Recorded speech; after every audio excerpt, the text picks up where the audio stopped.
Big Boss Malayalam season 7ന്റെ live അപ്ഡേറ്റിലേക്ക് പോവാം. ലൈവില് എല്ലാവരും കൂർക്കം വലിച്ചിടന്ന് ഉറങ്ങുകയാണ്. ആകെ ഒന്നും രണ്ടും പേര് അവിടെ ഇവിടെയൊക്കെ ഉണർന്നിരുന്നു. അവരും ഇപ്പൊ കിടന്ന് ഉറക്കമാണ്. സോ ഫസ്റ്റ് ഡേ ആയതുകൊണ്ടായിരിക്കാം ബിഗ് ബോസ് ആരെയും അങ്ങനെ വിളിച്ച് ഇതുവരെ ഉണർത്തിയിട്ടില്ല.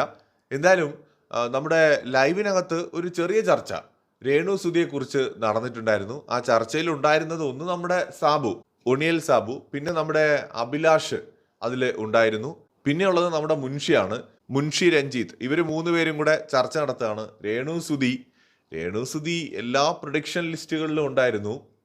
ഞാനിവിടെ വന്നപ്പോൾ ജസ്റ്റ് ഒരു കോമഡിയൊക്കെ അടിച്ചിട്ടുണ്ടായിരുന്നു. ഞാൻ പറഞ്ഞു എനിക്ക് റീച്ചൊക്കെ ഇത്തിരി കുറവായതുകൊണ്ട് രേണുവിൻ്റെ കൂടെ ഒരു റീല് ചെയ്താൽ കൊള്ളാം എന്നിങ്ങനെ വിചാരിച്ച് നിൽക്കുകയായിരുന്നു. ഇനിയിപ്പോൾ എന്തായാലും രേണു ഇവിടെ വന്ന സ്ഥിതിക്ക് അത് വേണ്ടല്ലോ എന്ന് പറഞ്ഞു എന്ന് നമ്മുടെ മുൻഷി ഇവരുടെ അടുത്ത് പറയാണ്. അഭിലാഷിൻ്റെ അടുത്തും സാബുവിൻ്റെ അടുത്തും പറയാണ്.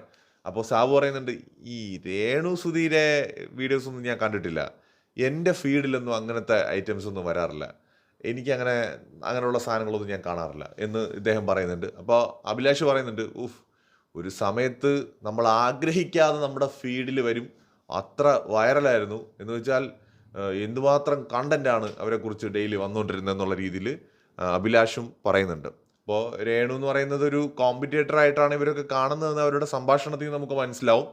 പക്ഷേ ആരും രേണുവിനെ ഇതുവരെയും നേരിട്ട് അങ്ങനെ ടാർഗറ്റ് ഒന്നും ചെയ്തിട്ടൊന്നുമില്ല. പക്ഷേ രേണുവിനെ ഒരു എതിരാളി എന്ന നിലയ്ക്ക് അവർ കണക്കാക്കിയിട്ടുണ്ട് എന്നുള്ളതും വ്യക്തമാണ്. സോ ഇതാണ് ഇപ്പോൾ ലൈവിൽ ഇന്ന് നമുക്ക് നടന്നു എന്ന് പറയാനായിട്ടുള്ള ഒരു കാര്യം എന്ന് പറയുന്നത്. എന്തായാലും കൂടുതൽ ലൈവ് അപ്ഡേറ്റുകളുമായിട്ട് വരാം. കണ്ടസ്റ്റൻസ് ഒക്കെ ഒന്ന് ഉഷാറായി വരേണ്ടതായിട്ടുണ്ട്. സോ ലൈവ് അപ്ഡേറ്റുകളുമായി വരാം. ബൈ.